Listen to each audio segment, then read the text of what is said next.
Welcome to the Morningstar Manager Checkup. I'm Holly Black. With me is John Miller. He's head of Morningstar Manager Research. Hello. Hi, Holly. So our first set of funds for the year. Where should we start? Well, let's go with the US. So the MFS Meridian US Growth Fund. So it's run by a trio of managers. Quite often what you see with US companies is there's a longer standing fund that existed for US investors, and then it comes to Europe and is available here. So this is the case for this particular fund. It's a concentrated growth, so it's a portfolio of around 30 to 40 stocks. There's a big analyst bank at MFS. We quite like the input they put here, and the managers long-standing, and we've got an above-average view of the managers. The strategy as a whole, the clean share class is rated bronze. What they look for is long-term growth, but also sensitive to valuations, which means they're not overpaying.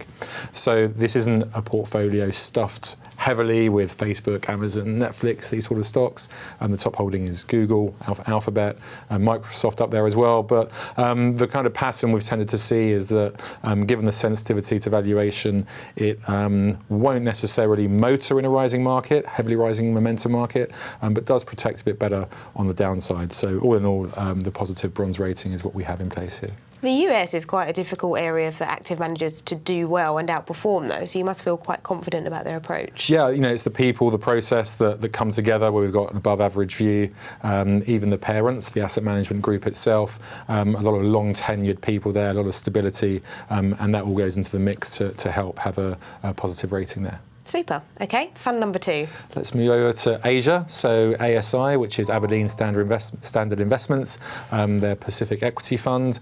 One of the longest standing managers in the region, really. Hugh Young is quite a well-known figure, but it's Flavia Chung who's comes to the fore as the team lead there the last few years. There's been a bit of turnover in the people side, but we still think there's a well-established team there. And this is, on the clean share class, gone from bronze to neutral.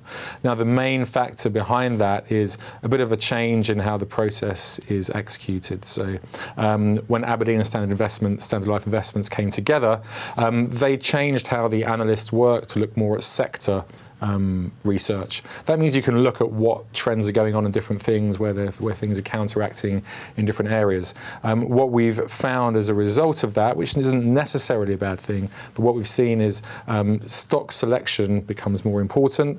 Actually, the allocation to different sector and countries has veered a bit more towards the benchmark, so what we call the active share, which is the percentage of the fund that looks different to the benchmark. You need to take active risk to try and outperform, has lowered a bit.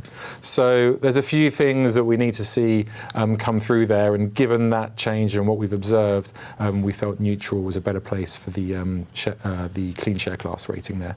But I guess a merger of two firms is quite a natural time to take stock and probably put the rating under review anyway, because things are going to change. Well, yeah, the main changes did happen a few years ago, and why we didn't change too much then, actually, is because the Asia heritage of Aberdeen was so entrenched there, and Standard Life Investments didn't have so much headcount or presence there. So you're really looking at what we call the heritage Aberdeen team. But as we've seen more recently, that active share change is really what drove our decision as part of our qualitative assessment on that fund. Okay, final fund. Finally, Fidelity MoneyBuilder Dividend. This is a UK equity income fund run by Michael Clark. He's been at the helm for about 12 years. The clean share class has a positive rating, a bronze rating, and the main factor that we like here is the process.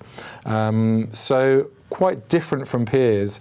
This is a conservative approach, really looking at companies that can stand or withhold their own in more difficult times, good cash flow generation, and quite crucially that their dividend is well covered. So those sort of couple of tenets really take you to more the defensive part of the market. So if we look at performance, again, when there's sharp rising markets, this isn't going to be a top quartile fund.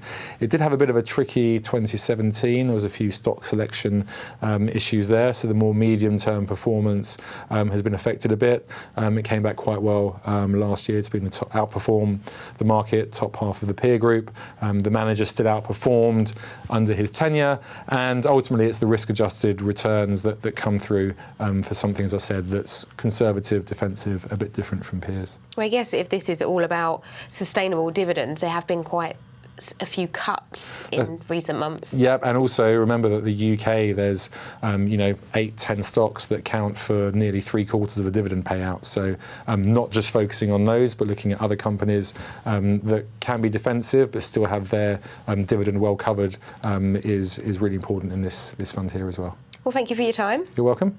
And thanks for joining us.